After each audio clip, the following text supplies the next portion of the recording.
Hello, everyone, and welcome to this week's Fireside Chat. My name is Min Ling, and I'm excited to be your host for these Fireside Chats. And one of the things that I want to share, since there's a couple of people that are non-giraffes as well, just to share quickly about, who we are, what we do, and my personal experience with being a part of this amazing community.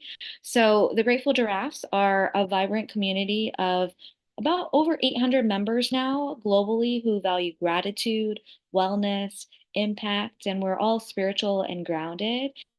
And we've come together to co-create, different meaningful experiences from the fireside chats all the way to our events like Olympus, which was on the largest rooftop, at least in LA.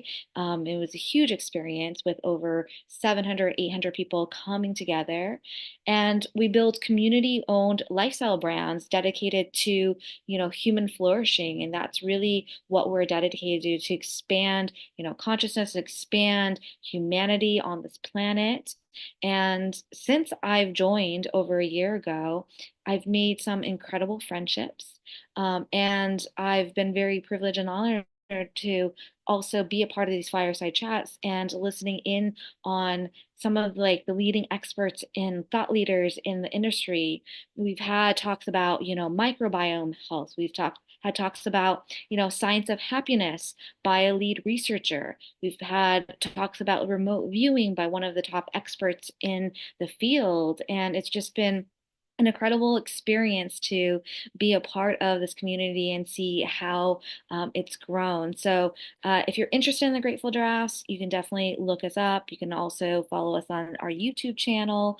But we are excited for today's talk around, scream therapy, and we have the amazing Jasmine Joseph here, who will be sharing a little bit about the talk and how we can utilize it in our own practices. Jasmine is an award-winning creative writer, an author, a counselor, scream therapist, and a certified personal life coach. So I would love to welcome Jasmine to the stage and share a little bit about her journey. Welcome, Jasmine. Hi. Thank you so much for having me. I'm also a giraffe, so I'm very excited to be here. I appreciate the opportunity. Thank you all for joining. So for me, a little bit about me, I am a substance abuse counselor. I have worked in substance abuse counselor for a few years now.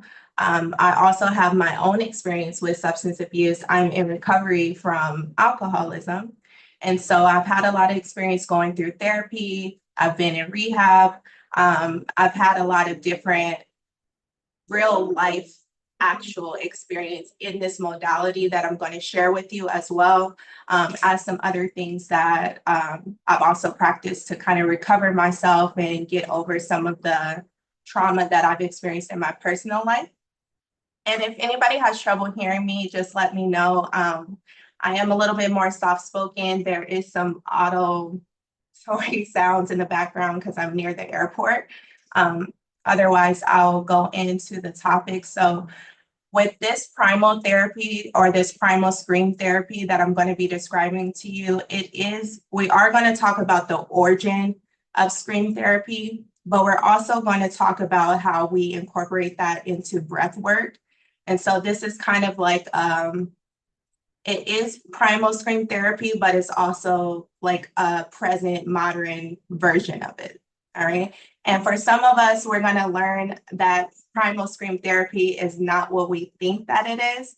A lot of people think that it's just going into a room and just sporadically screaming with no real intention or just to move energy out of your body. And that's not what it is in totality. All right. Do we have any questions or comments before we get started? I think you're good to go. All right, good. Also, Min Wing, I cannot see you, so I will only be able to hear you if you talk. Okay. No problem. I'll put myself on spotlight when I need to talk. All right, perfect. So I'm going to share my screen with you, and then we'll go through. the presentation together. One moment.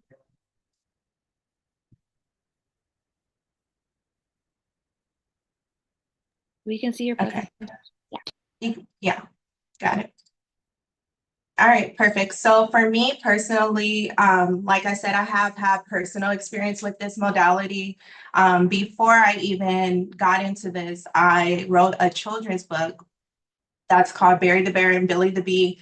And in that book, the objective was to teach children that they didn't have to go out in the world to find their light, a light that's already inside of them. And I guess like for me internally, something new, that something was broken in my own childhood, and what led to me going out in the world and trying to find myself and trying to find value and purpose in myself through other people. And it kind of just sent me on this whole journey of recovering myself.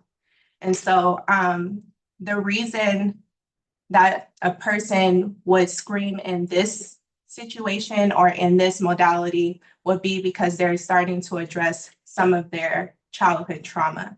So primal therapy was developed in the late 60s by a psychotherapist. It was called primal scream therapy. Over the years, this form of therapy has changed in some ways. As I said before, some people add this into like a breathwork session. And the main point of primal therapy is to address repressed needs, childhood pain, and reconnect to feelings. There's been a lot of research done on this topic. And with that research, they found that primal therapy has worked to address and release past trauma. So the very center of this therapy is based on human needs from conception to death. So these needs are connected to early learning and development and how we relate with others. The first experiences you have with people and yourself are crucial to your development. And some would even argue that these experiences have the most impact on how you develop as an adult. Okay, so these early stages affect your capacity to receive love, to give love, and it affects the regulation of your nervous system. We have physical and emotional needs that have to be tended to from the very start. And when those needs are not met, we see individuals struggle emotionally throughout their lives. All right, so some examples of how this shows up is like when you're a child and you don't have a parental figure that you can talk to. Some children are made to cry it out, which is like a sleep training technique, and that can cause trauma in the body. Not receiving enough physical touch. So let's say a child is made to cry or allowed to cry or throwing tantrums and they're not receiving that physical reinforcement, and that causes trauma as well. Even a traumatic birthing experience. So we see some children who have umbilical cords wrapped around their necks. Those people store a lot of trauma in their body. When the mother is having a lot of complications in childbirth, we also see a lot of those patients end up struggling later on in life through this emotional charge that they got, and they receive a lot of hormones and energies from the birthing experience.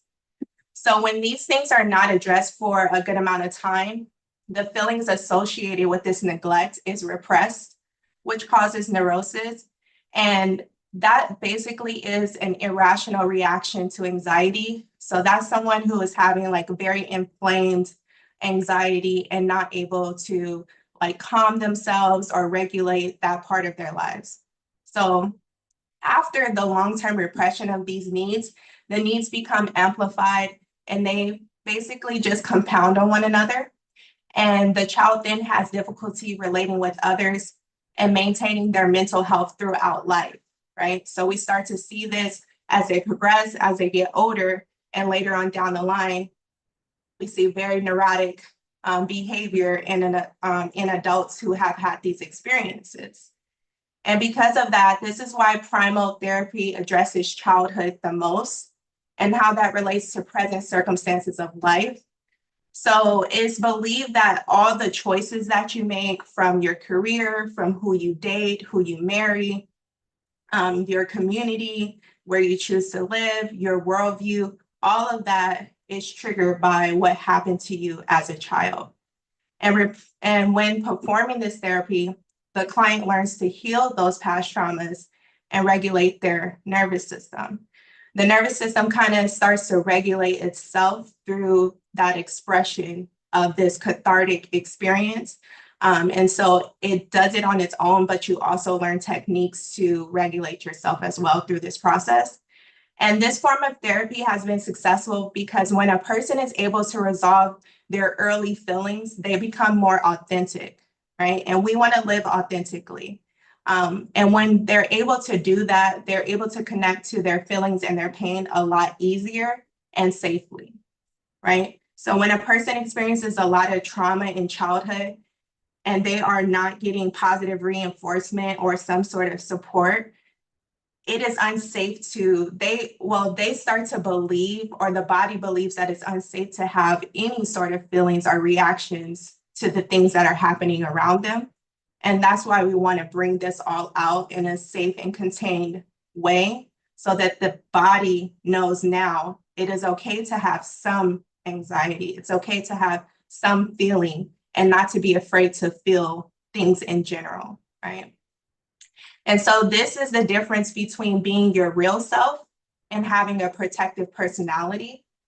The real self is the person getting their needs met and living an authentic life based off of that, while the protective personality is the person who hasn't gotten their needs met and is ensuring that they don't have to re-experience the initial pain of unfulfilled needs, right? So essentially, this therapy is an act of love and safety.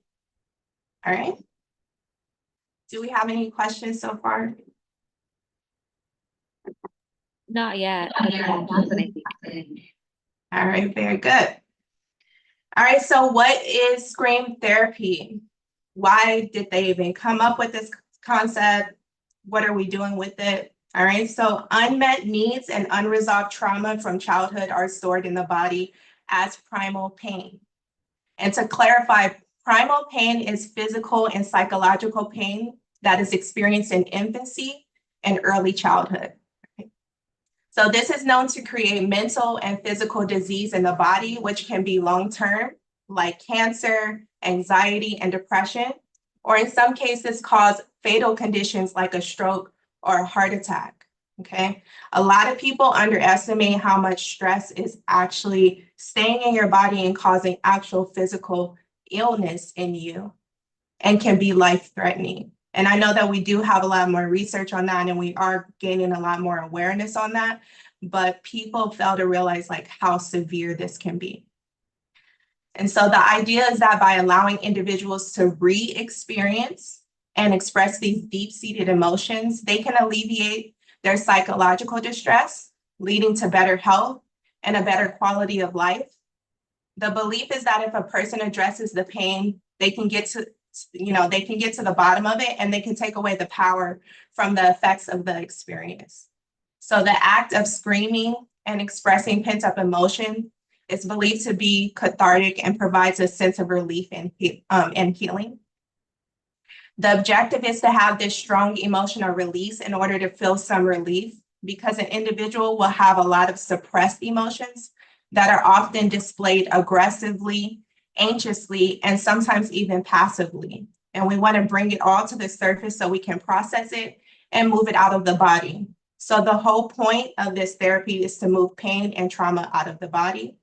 And this is why I believe that people say, you know, secrets keep you sick, right? And this is my personal belief, is that what they're saying is that you're storing something very deep down in your body, and it's literally causing physical illness in the body, right?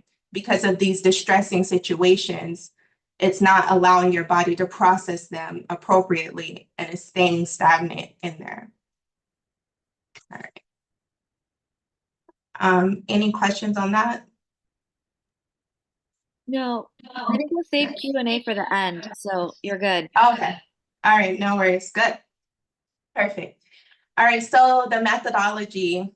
The sessions often involve a guide helping a client access and release their repressed emotions. So depending on the way that you want to do this type of intervention, if you want it to be more psychodynamic, psychoanalytic, or, with a psychotherapist, then you will work directly with a therapist. If you are working with this with something like a breathwork practice, maybe it won't be a trained psychologist or therapist, but they will have some sort of formal training in breathwork, and they'll be able to add some of this technique into that. So when we're doing this exercise, some things that might happen is like the guide may ask the client to lay down, take some deep breaths, go back to that first memory where the conception of the trauma was, right? And this is to help the client see and feel the experience and use this visualization as the starting point of the session. Because as I said before, this is about childhood experiences that the client is carrying that they are unaware of, right? So not only do some people have some formal awareness of what has happened to them, but there are also traumas that are stored in the body that are outside of a person's awareness that is affecting them at this present moment. So we want to go back to the conception of trauma, or as far back as we can, because that's the foundation of how the person relates later on in life. The session is conducted in a controlled and safe environment, which is extremely important, right? This is where the client should feel secure in expressing intense emotions. So in some cases, a guide or a therapist may have you do this at a beach or a room where screaming and having strong emotional response is appropriate. We want to have little distractions from others, right? We don't want anything interfering with this process. Typically, the guide would allow the client to decide where they feel most comfortable, because this intervention is about safety and it is about the client's interests. So it will be up to the comfort level of the client. After having this release, the guide will work with the client to process their experience and understand the root cause of these emotions. So after the exercise, excuse me, sorry. After the exercise, the guide will sit with the client to process their emotions and address anything that comes up for the client. So this is not an intervention that should take 50 minutes, right? So most of the time you go into a therapy office, you have 50 minutes. So you try to hurry and get all this information out in a short amount of time. And then, you're out the door, see you next week. This form of therapy, this form of an intervention, this form of breath work, this is not something that can be abruptly shut off. You need to be working with someone who has the time and understanding that you need a lot of time to process what just happened to you in this experience. And so you want a therapist or a guide who's going to sit with you and walk you through this, maybe have you journal, talk to you, whatever the case may be. All right. So some of the benefits clients see are gaining an ability to manage stress, anger, and frustration. This is extremely important because a lot of anger is directly connected to these early experiences. A lot of people who have these experiences have a lot of pent-up anger, and it manifests itself in other ways, like through the anxiety, through the irritability, and all of those sort of things. So most of us, right, we want to be free. We want to enjoy our lives and the people around us. And so it's extremely difficult to do this when a person is carrying around unresolved trauma. So with doing this exercise, the hope is that the client becomes more present and develops a healthy relationship with themselves and the people around them. Repressed emotions impact anxiety, depression, and they're triggered by old trauma and new trauma. And we see individuals who have had a lot of childhood trauma or early traumatic experiences. They've have unregulated anxiety. They experience depression more often. And these individuals may have difficulty having healthy romantic relationships, having unrealistic expectations for people around them, or not having expectations at all, right? Not having boundaries, not being able to self-regulate inside of these dynamics. This comes in the form of people-pleasing, codependency, isolations, and feelings of generalized anxiety. Okay. All right. And so many clients report feeling lighter and less burdened after expressing their repressed emotions. These affects the neurotransmitters like dopamine and serotonin, which are associated with feelings of well-being and happiness. It can lead to the reduction of anxiety, depression, and other mental health issues. So expressing emotions can help reframe negative thoughts and improve mental health, which reduces internal emotional stress, leading to fewer symptoms of anxiety and depression again. And so we keep wanting to compound on that idea that the anxiety and the depression is relieved through this action. So a lot of emotional stress shows up physically. And so releasing these emotions can lead to relaxation of your muscles, while chronic stress and repressed emotions can weaken the immune system. Emotional release can boost the immune system by reducing stress hormones. All right, so our immune system becomes compromised by the amount of constant stress that we are experiencing on a daily basis.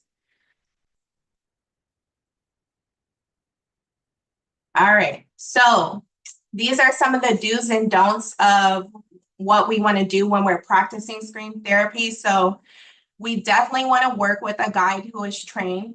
We want the client to be safe and work with someone who can create physical and emotional safety. This is not just about the emotional part. This is also about physical safety. That's working with someone trained, that's being in a safe environment, etc. We want to ensure the environment is private, comfortable, and free from interruptions because we want to limit distractions so the client can get the full effect. So we'll begin by discussing like history, goals, any potential risks. You know, if you have any medical conditions or you have anything, the guide will let you know kind of like what you may experience in this process, and what are possible things that may come up. And this will help the guide to check in with the client during the process. The guide will know what music to play and what to say to the client. And then you want to engage in relaxation techniques or other exercises to help ease into the emotional work. The client should be grounded before they start because this is heavy emotional work and it's heavy lifting. So you want to make sure you're grounded and you're ready for something like this. And then, of course, maintain an open, honest line of communication with your guide. They need to know if you're feeling unwell, if you're getting too scared, or if it's going too far so that they can either reel you in and in some cases push you a little bit further. After the session, you want to take time to process the experience. Like I said earlier, there's some journaling that is usually done, or there's a lot of talking that happens after that, saying what came up for you, how you can process it, etc. So engaging in some self-care activities afterwards would be like relaxation techniques. You might want to work out, spend time in nature, or do anything else that you feel will give you that emotional release to like make it final. Okay. And some of the don'ts would be you don't want to engage in this type of activity by yourself. Although there are times where some emotional things will come up for you and you can allow yourself to process some of that on your own. But when you're doing this specific type of therapy, you do not want to be doing this alone because there are some very deep-seated things that can come up, and it can be dangerous for some people to have these repressed memories come up while they're by themselves. And then you don't want to rush. So give time to process at a comfortable pace. Be kind and take things slow. Remember that as a client, you are reparenting yourself through this process. And don't ignore the body. Pay attention to the body signals during the session. If you feel dizzy or lightheaded, of course, you need to communicate that. Don't hold back. The client should be honest with their emotions and let them come out naturally. Suppressing feelings can take away from the purpose of this therapy. Don't force it. Screaming should come naturally as part of an emotional release. The breathing, music, and guides should help the client get to a scream naturally. And I want to point this one out because this is a misconception of scream therapy. A lot of people feel when they hear it, it sounds like, yeah, we just get together and we start screaming and getting on these feelings out of our body. But it really is about confronting those old memories, going back to that time, talking to the person who um, the offender in the situation, or having a childlike experience. So you'll get in your body and start to feel like a little kid. And then you'll start to you can have tantrums in this moment. You can start to, whatever comes up for you in this moment should come up naturally.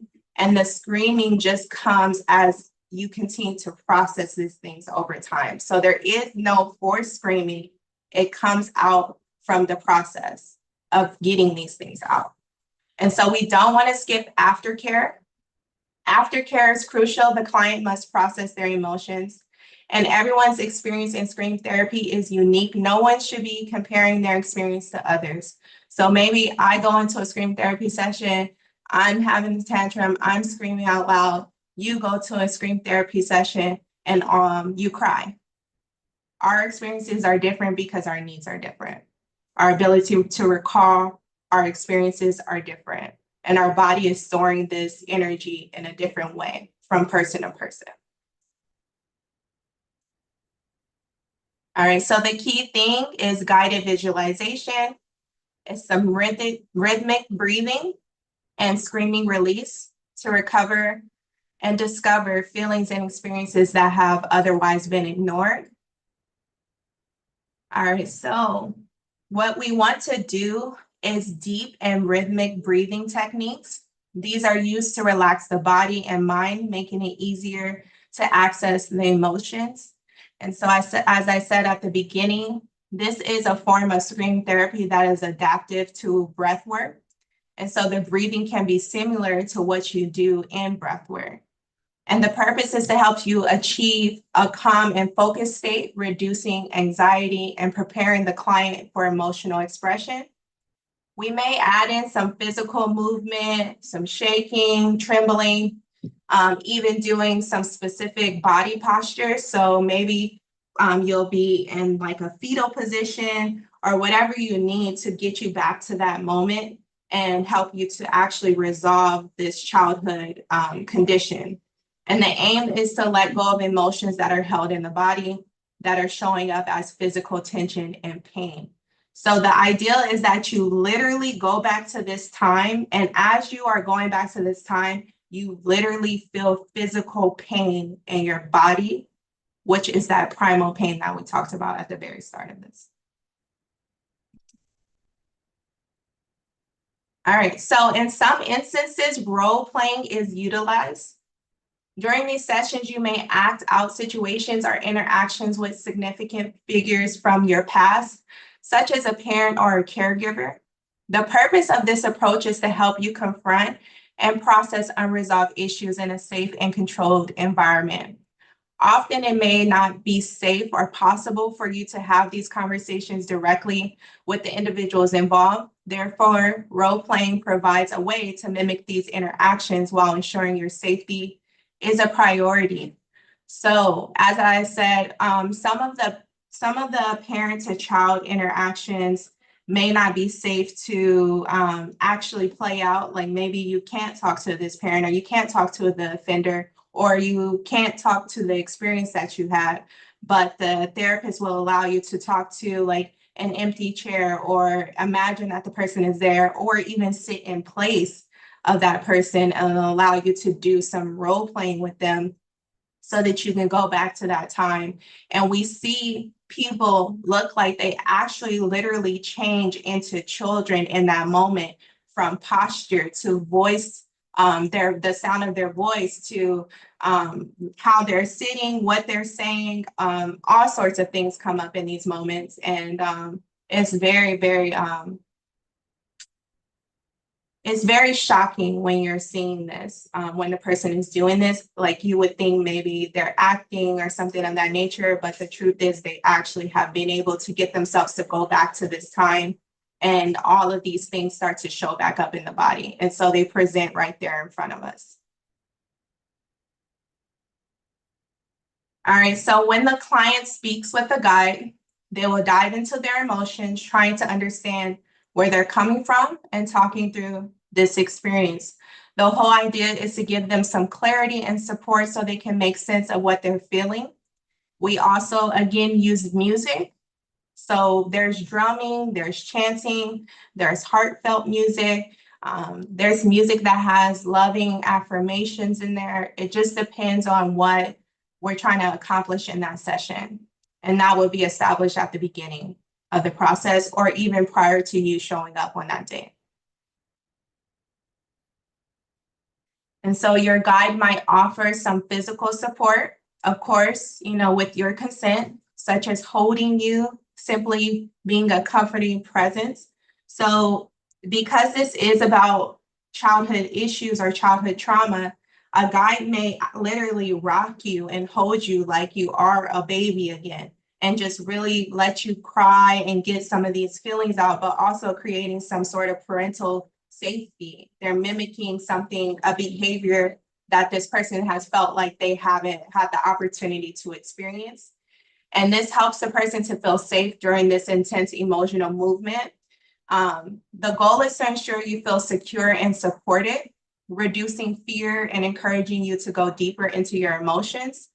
After the session, various activities, again, like journaling, drawing, talking, all of that is integrated into the process. And the aim here is to help make sense of the emotional release and understanding its impact on your present circumstance.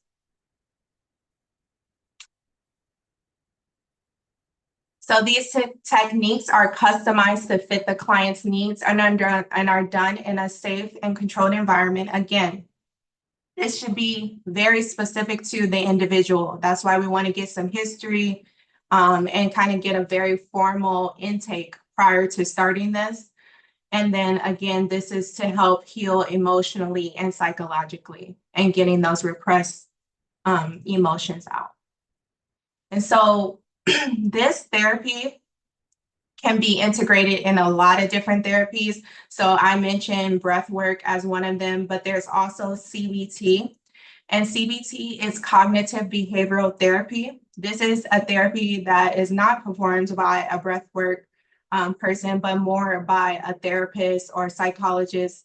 And this basically is the idea that how you think affects your behavior.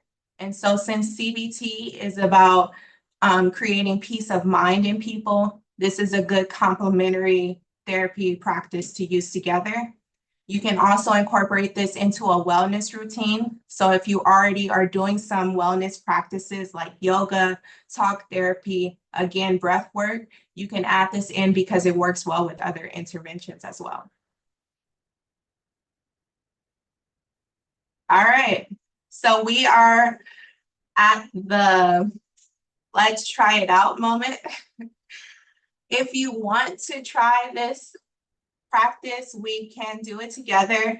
The thing about scream therapy is that I can't actually simulate what it would actually be like to do this sort of screaming practice because the way that we do it in breath work is different from the way that scream therapy was initially meant to happen. And it was literally meant for you to get more into the childlike state so that you can talk to and perform out these actions from childhood. So I'm going to tell you how we would incorporate it into breath work. And so with breath work, the breathing is a little bit different. I'm not sure if other people have experience with breath work, but if you haven't, when you breathe in breath work, you want to breathe in and push your stomach out. You're going to breathe in again and push your chest out. And then you're going to breathe out and depress yourself, right? So it is basically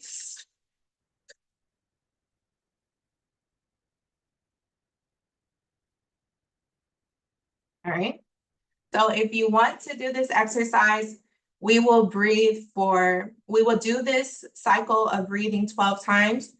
Is anyone does anyone not understand the type of breathing that you're doing? Okay. So with that breathing, once we get to the 12th time that we do that, you can either make a loud sound or you can just simply, okay? Because we can't get as deep as we want to just in this quick second, a sigh may be appropriate.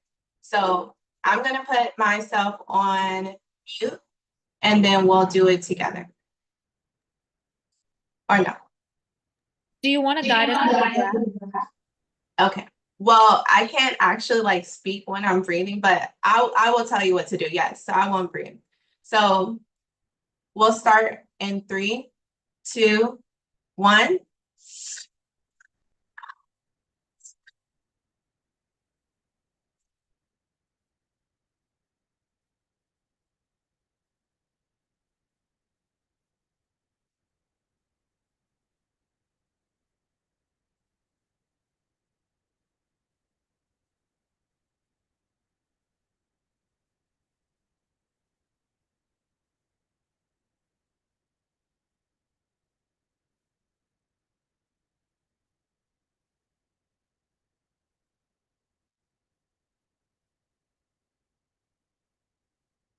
Okay.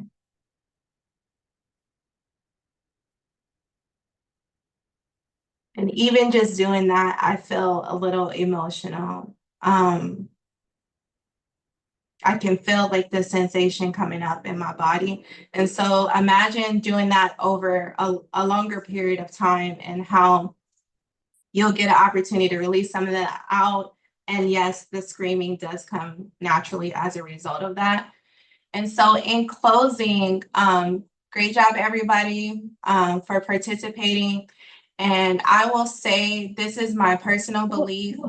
Sorry, 1 second. Max was wondering when we scream. Is it like after like the breath or is it after if you can go into that a little bit more before we because I want to still do some Q&A before we close. So what is the screaming part? Yeah, so the screaming, the screaming portion of this comes up on its own. There is no resolve to screaming. The person through this breathing technique, through the visualization of the initial experience, it's involuntary. And that's the part of it that is a little bit misunderstood about this. There is a possibility to practice some form of scream therapy where there is this howling, screaming, primal, natural, and ancestral screaming that you can do. But with this specific practice, the ideal is that after over time, as you are speaking to this childhood experience, as you are thinking about this childhood experience, as you are breathing through this experience, you will naturally resolve to screaming on your own.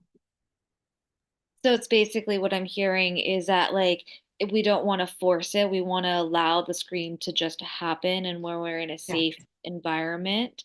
And so maybe like if somebody practices the breathing technique that you just showed us, the body starts to feel safe and it starts to then want to release more than it can release.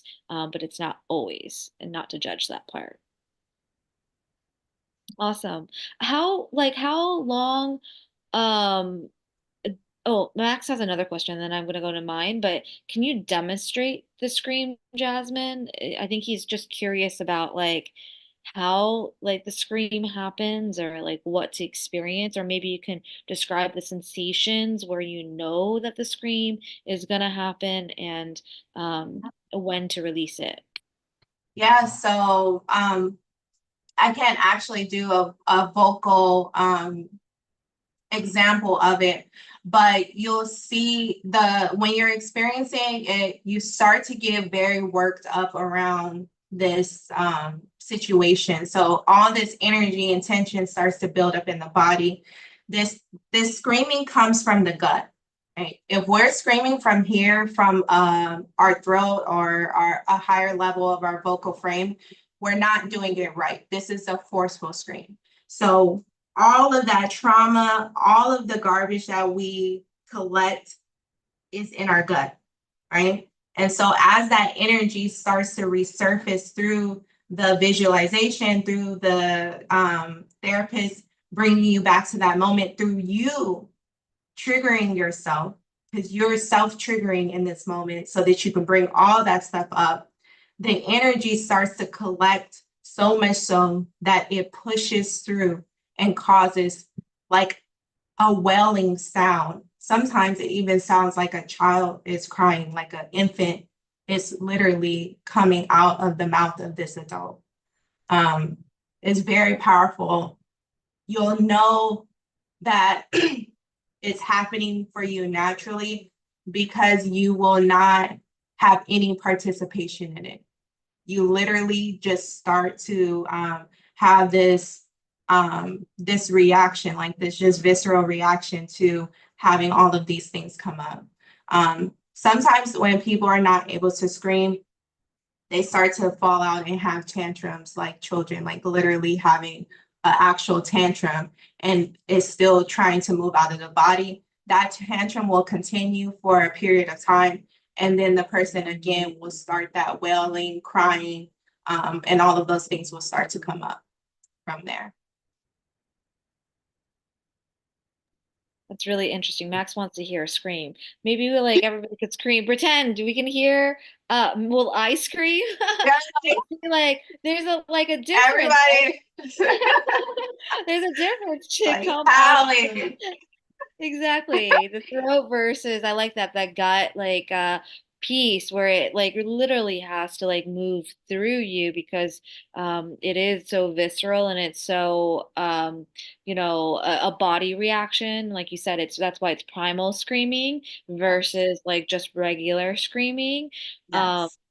and I loved how you explained that. Like, you just prompted like a question that I had based off of your last answer was around the part where, people have tantrums and they can't get the scream out of the body. Like, why is that? What's holding them back usually from being able to express themselves? Because, like, I've seen that happen in some cases with my clients of like, they're not able to cry or they're not able to get the emotions out or like what creates that in your opinion and um how do you start to move through that so you can allow your body to naturally have that permission to move through the emotions that have been stuffed down. Yeah, very great question. So um, one of the one of the modalities that I brought up is that breath work. And so this reminds me of that. When you are doing breath work and you start to have that cramping feeling, it starts to make you sorry, I got distracted by the chat. So when you are having this breath working experience, you have these cramping in your body, and that's usually related to a traumatic birthing experience. So a lot of times people are not able to bring up a lot of emotional experiences because their very first experience on this earth happened in childbirth, right? They have their very first traumatic experience in childbirth.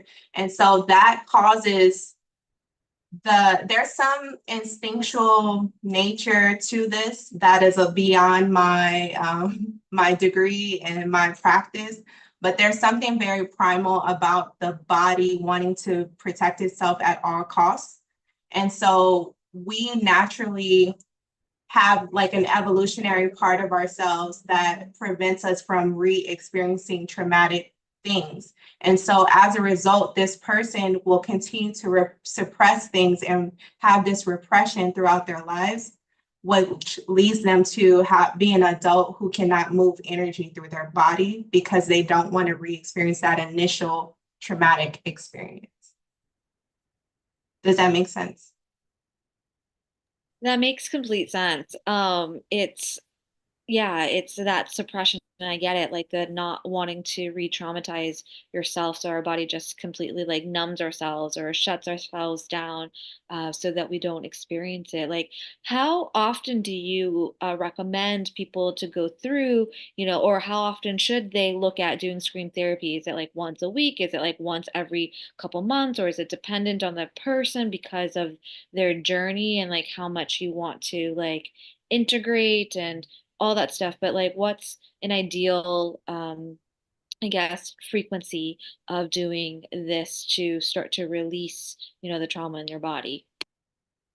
Great question. So of course, everyone is, an individual, so different things work for different people. A lot of people will say after one experience, I've had a client say they felt like they had alleviated 10 years of trauma. So you can have a very, very good session in one session.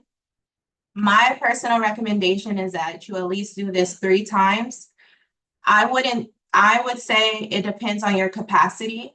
You are doing some very heavy work. It depends on the person who you're working with, how much they allow you to process afterwards. So if you're not getting a lot of processing in afterwards and there is some time restriction, then you should come weekly for at least 3 times. If you are getting some more processing and you need to space it out, bi-weekly is better. I don't personally believe that this therapy is lifelong. You don't need to do this practice for the rest of your life. There will be other things that come up that trigger you later on down the lines, and you'll be able to kind of apply some of these tools to on your own. So as you continue to do this process, you'll start to see like a release, and you'll start to see some resolve in your own nervous system. And so you won't need it as frequently, or you might not need it at all. And that's basically the goal of this. Well, I really love that. It is just like a tool and methodology to like spark your healing and to to allow yourself to work with your body in a different capacity. I feel like you said, it's all about regulating that nervous system so that you come back into that parasympathetic state. We're always in like fight or flight and or free or fawn, all the different, F's in PTSD and like trauma, and this is a way to release it. What one last piece of advice would you give people that are looking at scream therapy as, a modality for their healing journey? And yeah, what is that piece of advice that you would want to leave them with? Yeah. I would say give it your all. Do not have any reservations. Really go there with yourself. Literally take this as an opportunity to fight for your life, right? You want to approach this as if your life depends on it. And you want to think of it that dramatically so that you can be open to giving up all of this stuff that you're carrying with you. Because sometimes people come in it very lighthearted because they have certain backgrounds of like, you don't express yourself emotionally, you should hold things in, you are this gender, so you shouldn't be able to release yourself in this way and things of that nature. It is a huge disservice to you to do that to yourself. You really, really want to show up for your little person, right? So for example, I have to show up for little Jasmine. When I do things like this, I have to fight for her so that she knows that she's safe now in this adult body. And our lives do depend on our well-being, and the quality of life that we have is contingent on how hard we're willing to fight for ourselves to be free, to be healthy, and to be happy. And yeah, that's basically what I would say. I also want to add in that a misconception that I think that people say often is that children are resilient. And I personally do not believe that. I think that children are not resilient, they become messed up adults, right? And that's why we see adults experiencing these things, because people think that children are resilient, they can handle things, but they see everything They understand everything. They are energetically connecting to these things and it's being stored in them. And so we definitely want to be very conscious of that and understand that our childhood does affect who we are as people, and that we want to make sure that we facilitate a safe environment for the little people that we have in our lives now, and make sure that they don't have to have so much trauma, which can come from anything. Trauma is built off of things that you wouldn't even imagine. But for the most part, we can limit that by really understanding the gravity of how a person is being affected from the very start of life. And I would even say through being pregnant, you also experience some of these things as well.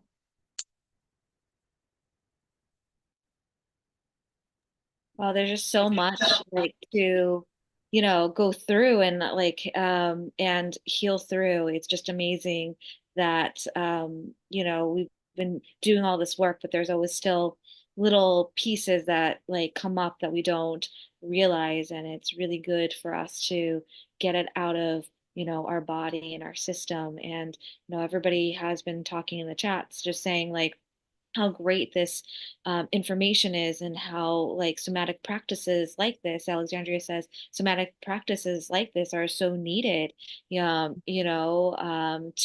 move through that energy and emotion. And I just want to thank you for sharing your incredible wisdom and guidance around screen therapy to us. And we just more is needed. I feel like more people are needed to do this work so we can help, shift humanity. And that's why we do these fireside chats, to provide these types of talks, to have people learn about the different modalities that are out there, and the different healing techniques, and also just becoming better humans in general. So we want to thank you for being on. We want to thank everybody who is here, both giraffes and non-giraffes, for being here. And yeah, if any non-giraffes are interested in finding more about the Grateful Giraffes, you can go to the Grateful Giraffes website, or watch our YouTube channel. And again, feel free to reach out to Jasmine if you want to go deeper into scream therapy. And again, thank you so much, everyone, for being on today's fireside chat, and Jasmine for sharing your incredible wisdom to the community. So thank you, everyone. And thank you, Thank Jasmine. you. Thank you so much. Thank you. Ah, Everyone. Oh, there you go. Final there screen. you Max go. got One. it in. He got the screen he wanted. All released. Everything released.